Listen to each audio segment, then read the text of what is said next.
Hello everyone, welcome back to Sankala YouTube channel. ಇವತ್ತು ನಿಮ್ಮ ಮುಂದೆ ನಾನು ಯಾವುದೇ ಆದಂಥ ರೆಸಿಪಿ ತೊಗೊಂಡು ಬಂದಿಲ್ಲ. ಸೊ ಈ ಲಾಗ್ ಮಾಡ್ತಿರೋದು ನಮ್ಮ ಮನೆ ದೀಪಾವಳಿ ಕ್ಲೀನಿಂಗ್ಗೆ ನಾನು ಯಾವ್ಯಾವ ಐಟಮ್ಸ್ನ ಯೂಸ್ ಮಾಡ್ಕೊಂಡ್ಬಿಟ್ಟು ಕ್ಲೀನ್ ಮಾಡಿದೆ ಅಂತ ಹೇಳ್ಬಿಟ್ಟು ತೋರಿಸ್ಕೊಡ್ತೀನಿ. ಸೊ ಇಲ್ಲಿ ನೋಡ್ತಾ ಇರ್ಬೋದು, ನಾನು ಮನೆ ಕ್ಲೀನ್ ಮಾಡೋಕ್ಕಂತ ಹೇಳಿಬಿಟ್ಟು ಅಮೆಝಾನಲ್ಲಿ ಒಂದು ಡಸ್ಟ್ ಕ್ಲೀನರ್ನ ಆರ್ಡರ್ ಮಾಡಿದ್ದೆ. ಸೊ ಅದರಲ್ಲಿ ಯಾವ್ಯಾವ ಐಟಮ್ಸ್ಗಳು ಇದ್ದಾವೆ ಅಂತ ನಿಮಗೆ ಫಸ್ಟಾಗಿ ತೋರಿಸ್ತೀನಿ. ಇದು ಎಕ್ಸ್ಟೆಂಡೆಬಲ್ಸ್ ಪೋಲ್ ಕೊಟ್ಟಿದ್ದಾರೆ. ಆಮೇಲೆ ಇದು ಫಸ್ಟ್ ಕ್ಲೀನಿಂಗ್ ಐಟಮು, ಇನ್ನೊಂದು ಥರ ಬಂದುಬಿಟ್ಟು ಇದು ಸೆಕೆಂಡ್ ಕ್ಲೀನಿಂಗ್ ಐಟಮು. ಆಮೇಲೆ ಟೋಟಲ್ 3 ಕ್ಲೀನಿಂಗ್ ಐಟಮ್ಸು ಅವರು ಕೊಟ್ಟಿದ್ದರು. ಇಲ್ಲಿ ನೋಡ್ತಾ ಇರ್ಬೋದು, ಇದು 3 ಕ್ಲೀನಿಂಗ್ ಐಟಮ್ಸು ಕೊಟ್ಟಿದ್ದಾರೆ ಅವರು. ಸೊ ಈಚ್ ಐಟಮು ಯಾವುದ್ಯಾವುದಕ್ಕೆ ಯೂಸ್ ಮಾಡಬೇಕು ಅಂತ ಹೇಳ್ಬಿಟ್ಟು ಈ ವಿಡಿಯೋ ಮುಖಾಂತರ ತೋರಿಸ್ತೀನಿ. ಸೊ ವಿಡಿಯೋನ ಎಲ್ಲೂ ಸ್ಕಿಪ್ ಮಾಡಿದೆ, ಬಿಗಿನಿಂಗಿಂದ ನೋಡ್ಕೊಂಡು ಬನ್ನಿ. ಸೊ ನೋಡಿದ್ರಲ್ವ, ಇಷ್ಟು ಐಟಮ್ಸು ನಾನು ಅಮೆಝಾನಲ್ಲಿ ಆರ್ಡರ್ ಮಾಡಿದೆ. ಸೊ ಇದು ಒಂದು ಸೆಟ್ಟಲ್ಲೇ ಬರೋದು. ಬಟ್ ತುಂಬಾ ಯೂಸ್ ಇದೆ ಈ ಐಟಮ್ಸ್ ಬಂದುಬಿಟ್ಟು. ಸೊ ನೀವು ಯಾವತ್ತಾದರೂ ಕ್ಲೀನ್ ಮಾಡಬೇಕಾದ್ರೆ ಈ ಥರ ಯೂಸ್ ಮಾಡ್ಕೊಂಡ್ಬಿಟ್ಟು ಕ್ಲೀನ್ ಮಾಡ್ಕೊಳ್ಳಿ. ಸೊ ನೋಡ್ತಾ ಇದ್ದೀರಲ್ವ, ಎಕ್ಸ್ಟೆಂಡೆಬಲ್ ಪೋಲ್ ತುಂಬಾ ಉದ್ದ ಆಗಿದೆ. ಸೊ ನಿಮಗೆ ಅಡ್ಜಸ್ಟ್ ಮಾಡ್ಕೊಳ್ಬೇಕು ಯಾವ ಹೈಟಲ್ಲಿ ಬೇಕೋ ಆ ಥರ ಅಂತ ಹೇಳಿಬಿಟ್ಟು. ಸೊ ಇಲ್ಲಿ ಫಸ್ಟ್ ಕ್ಲೀನಿಂಗ್ ಐಟಮ್ ಯೂಸ್ ಮಾಡಿಕೊಂಡು ನಾನು ವಾಲ್ ಕ್ಲೀನ್ ಮಾಡ್ತಾ ಇದ್ದೀನಿ. ಸೊ ಇದು ವಾಲ್ ಕ್ಲೀನಿಂಗು ಮತ್ತು ಏನಾದರೂ ಡಸ್ಟ್ ಇದ್ದರೆ ಅದು ಸಹ ಹೋಗುತ್ತೆ. ಫ್ಯಾನು ಸಹ ನಾವು ಈ ಥರ ಯೂಸ್ ಮಾಡ್ಕೊಂಡ್ಬಿಟ್ಟು ಕ್ಲೀನ್ ಮಾಡ್ಕೊಳ್ಬೋದು. ಸೊ ಇಲ್ಲಿ ನೋಡ್ತಾ ಇದ್ದೀರಲ್ವ, ನಮಗೆ ಎಷ್ಟು ಹೈಟ್ ಬೇಕೋ ಅಷ್ಟು ಹೈಟ್ನ ನಾವು ಇದನ್ನು ಅಡ್ಜಸ್ಟ್ ಮಾಡ್ಕೊಳ್ಬೋದು.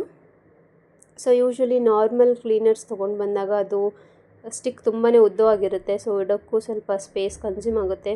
ಸೊ ಈ ಥರ ಪ್ರಾಡಕ್ಟ್ ನೀವು ಆರ್ಡರ್ ಮಾಡಿಕೊಂಡ್ರೆ ತುಂಬಾ ಈಸಿ ಆಗುತ್ತೆ. ನೋಡ್ಬೋದಲ್ವ, ಹೈಟ್ನ ಅಡ್ಜಸ್ಟ್ ಮಾಡ್ಕೊಂಡ್ಬಿಟ್ಟು ನೀಟಾಗಿ ನಾವು ಕ್ಲೀನ್ ಮಾಡ್ಕೊಂಡು ಹೋಗ್ಬೋದು. ಸೊ ಇದು ಸೀಲಿಂಗ್ ಎಲ್ಲ ನಾನು ಫಸ್ಟ್ ಕ್ಲೀನಿಂಗ್ ಐಟಮ್ ಯೂಸ್ ಮಾಡ್ಕೊಂಡ್ಬಿಟ್ಟು ನಾನು ಕ್ಲೀನ್ ಮಾಡಿಕೊಂಡೆ. ಸೊ ಇದರಿಂದ ಆಲ್ಮೋಸ್ಟ್ ಎಲ್ಲ ಡಸ್ಟ್ ಪಾರ್ಟಿಕಲ್ಸು ನೀಟಾಗಿ ವಾಶ್ ಆಯಿತು. ಹೋಪ್ ನಿಮಗೆ ಈ ಪ್ರಾಡಕ್ಟು ಇಷ್ಟ ಆಯಿತು ಅಂತ ಅಂದ್ಕೊಳ್ತೀನಿ. ಇಷ್ಟ ಆಗಿದರೆ ನಾನು ಡಿಸ್ಕ್ರಿಪ್ಷನ್ ಬಾಕ್ಸಲ್ಲಿ ಲಿಂಕ್ ಹಾಕಿದ್ದೀನಿ, ಹೋಗಿಬಿಟ್ಟು ನೀವು ಪರ್ಚೇಸ್ ಮಾಡಿ. ಸೊ ಈ ಪ್ರಾಡಕ್ಟು ಬಂದುಬಿಟ್ಟು 549 ಇದೆ. ಸೊ ನೀವು ಬೈ ಮಾಡ್ಕೊಂಡ್ಬಿಟ್ಟು ಕ್ಲೀನ್ ಮಾಡೋಕ್ಕೆ ಯೂಸ್ ಮಾಡ್ಕೊಳ್ಬೋದು. ಸೊ ಇದು ಫಸ್ಟ್ ಕ್ಲೀನಿಂಗ್ ಐಟಮು ನಾನು ವಾಲ್ಗೆ ಮತ್ತು ಸೀಲಿಂಗ್ಗೆ ಕ್ಲೀನ್ ಮಾಡೋಕ್ಕೆ ಯೂಸ್ ಮಾಡಿಕೊಂಡೆ. ಸೊ ಬನ್ನಿ ನೆಕ್ಸ್ಟ್ ಸೆಕೆಂಡ್ ಐಟಮ್ನ ಹಾಕಿಬಿಟ್ಟು ನಾವು ಫ್ಯಾನ್ನ ಕ್ಲೀನ್ ಮಾಡ್ಕೊಳ್ಳೋಣ. ನೋಡ್ತಾ ಇದ್ದೀರಲ್ವ, ಸೊ ಫಸ್ಟ್ ಐಟಮ್ನ ರಿಮೂವ್ ಮಾಡಿಬಿಟ್ಟು ಸೆಕೆಂಡ್ ಐಟಮ್ನ ನಾನು ಫಿಕ್ಸ್ ಮಾಡ್ಕೊಳ್ತಾ ಇದ್ದೀನಿ. ಸೊ ಈ ಕ್ಲೀನಿಂಗ್ ಐಟಮ್ ಬಂದುಬಿಟ್ಟು ಫ್ಯಾನ್ ಕ್ಲೀನ್ ಮಾಡೋಕ್ಕೆ ಯೂಸ್ ಮಾಡೋದು. ಇದು ಫೋಲ್ಡೆಬಲ್ಲು ಆಗಿರುತ್ತೆ. ಬಿಕಾಸ್ ಫ್ಯಾನ್ ಮೇಲ್ಗಡೆ ಎಲ್ಲ ಡಸ್ಟ್ ಕೂತಿರುತ್ತಲ್ವ, ಸೊ ಅದನ್ನ ನೀವು ಫೋಲ್ಡ್ ಮಾಡ್ಕೊಂಡ್ಬಿಟ್ಟು ನೀಟಾಗಿ ವಾಶ್ ಮಾಡ್ಕೊಂಡು ಹೋಗ್ಬೋದು. ಸೊ ಇದು ಸಹ ಹೈಟ್ ಅಡ್ಜಸ್ಟೇಬಲ್ಲು. ನಿಮಗೆ ಟೇಬಲ್ಲು ಅಥವಾ ಸ್ಟೂಲ್ ಯಾವುದೇ ರೀತಿಯಾದಂಥ ಅವಶ್ಯಕತೆ ಇರಲ್ಲ. ಸೊ ಕೆಳಗಡೆಯಿಂದನೇ ನಾವು ನೀಟಾಗಿ ಕ್ಲೀನ್ ಮಾಡ್ಕೊಂಡು ಹೋಗ್ಬೋದು. ಸೊ ಫ್ಯಾನಲ್ಲಿರೋಂಥ ಎಲ್ಲ ಡಸ್ಟು ಸಹ ಇದರಿಂದ ಕ್ಲೀನ್ ಆಗಿಡುತ್ತೆ. ಸೊ ಇದು ಫ್ಯಾನ್ ಕ್ಲೀನಿಂಗ್ ಅಂತ ಕೊಟ್ಟಿದ್ದಾರೆ. ಅದರ ನೆಕ್ಸ್ಟ್ ಐಟಮ್ ಬಂದುಬಿಟ್ಟು ತುಂಬಾ ಗ್ರಾಸಿ ಥರ ಇತ್ತು. ಇದು ತುಂಬಾ ಸಾಫ್ಟ್ ಆಗಿರೋದು. ಸೊ ಇದನ್ನು ನಾವು ಟಿ ವಿನ ಕ್ಲೀನ್ ಮಾಡೋಕ್ಕೆ ಅಂತ ಯೂಸ್ ಮಾಡ್ಕೊಂಡ್ವಿ. ಸೊ ಏನೇ ಸ್ಮಾಲ್ ಡಸ್ಟ್ ಪಾರ್ಟಿಕಲ್ ಇದ್ದರೂ ಇದರಿಂದ ಚೆನ್ನಾಗಿ ವಾಶ್ ಆಗಿಬಿಡುತ್ತೆ. ಸೊ ಇಲ್ಲಿ ನೋಡ್ತಾ ಇರ್ಬೋದಲ್ವ, ಯಾವ ಥರ ನಾನು ಟಿ ವಿನ ಕ್ಲೀನ್ ಮಾಡ್ತಾಯಿದ್ದೀನಿ ಅಂತ ಹೇಳಿಬಿಟ್ಟು. ಟಿ ವಿಗೆ ಡೈರೆಕ್ಟಾಗಿ ಯಾವುದಾದ್ರೂ ಬಟ್ಟೆ ಯೂಸ್ ಮಾಡ್ಕೊಂಡ್ಬಿಟ್ರೆ ಅದರಿಂದ ಸ್ಕ್ರ್ಯಾಚ್ ಬೀಳುತ್ತೆ. ಸೊ ಈ ಐಟಮ್ಮು ನನಗೆ ಬೆಸ್ಟ್ ಅನ್ನಿಸ್ತು ಟಿ ವಿ ಕ್ಲೀನ್ ಮಾಡೋಕ್ಕೆ.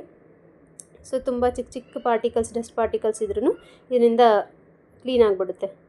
ಸೊ ನೋಡಿದ್ರಲ್ವಾ, ಈ ಐಟಮ್ಸು ಹೋಪ್ ನಿಮಗೆ ಯೂಸ್ಫುಲ್ ಆಗುತ್ತೆ ಅಂತ ಹೇಳಿಬಿಟ್ಟು ನಾನು ಈ ಲಾಗ್ನ ಮಾಡಿರೋದು. ನಿಮಗೂ ಈ ಪ್ರಾಡಕ್ಟ್ ಇಷ್ಟ ಆಗಿದ್ದರೆ ಇದರದ್ದು ಲಿಂಕ್ ನಾನು ಡಿಸ್ಕ್ರಿಪ್ಷನಲ್ಲಿ ಹಾಕಿದ್ದೀನಿ, ಹೋಗ್ಬಿಟ್ಟು ಪರ್ಚೇಸ್ ಮಾಡ್ಕೊಳ್ಳಿ ಅಂತ ಹೇಳ್ತೀನಿ. ಹೋಪ್ ನಿಮಗೆ ನಾನು ಮಾಡಿರೋಂಥ ದೀಪಾವಳಿ ಕ್ಲೀನಿಂಗ್ ಲಾಗ್ ಇಷ್ಟ ಆಯಿತು ಅಂತ ಅಂದ್ಕೊಳ್ತೀನಿ. ಇಷ್ಟ ಆಗಿದ್ದರೆ ಚಾನಲ್ನ ಸಬ್ಸ್ಕ್ರೈಬ್ ಮಾಡಿ. Thank you for watching this video.